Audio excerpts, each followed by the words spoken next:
দর্শকদের এমন শাস্তি হবে যেটা দৃষ্টান্ত হয়ে থাকবে। পৃথিবী কি সেটা বুঝলো না, তার আগেই তাকে মেরে ফেলা হলো দর্শন করে। এটা যদি জাইমা রহমান হয়তো প্রধানমন্ত্রী কি বসে থাকতো? আমার মতে প্রত্যেকটা পুরুষের লজ্জিত হওয়া দরকার। দর্শন করার আগে মিনিমাম 100 বার চিন্তা করবে। লোম খাড়া হয়ে যাওয়ার মতো শাস্তি ব্যবস্থা আমাদের দেশে নাই।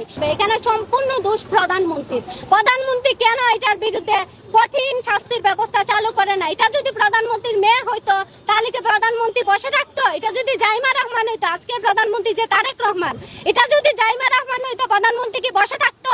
ঠিকই ওর কেল্লাটা ফেলাই দিত। তাহলে প্রধানমন্ত্রী এখন কেন বসে আছে? প্রধানমন্ত্রী তো একটা বক্তব্য শুনি নাই যে এই মেয়েটা দর্শন হয়েছে, এই ছেলের গলাটা ফালাই দেওয়া হবে। আমরা দেখতেছি ছেলেরা দর্শন করতেছে, মা বাপ আইনজীবীর পিছনে দৌড়তেছে এবং আইনজীবী ঠিকই ওই দর্শনের কেসের রায় পেয়ে যায় এবং তারা ছাড়া পেয়ে যায়।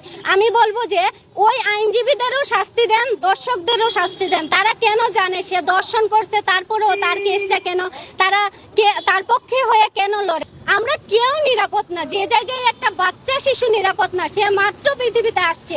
পৃথিবী কি সেটা বুঝলো না, তার আগেই তাকে মেরে ফেলা হলো দর্শন করে।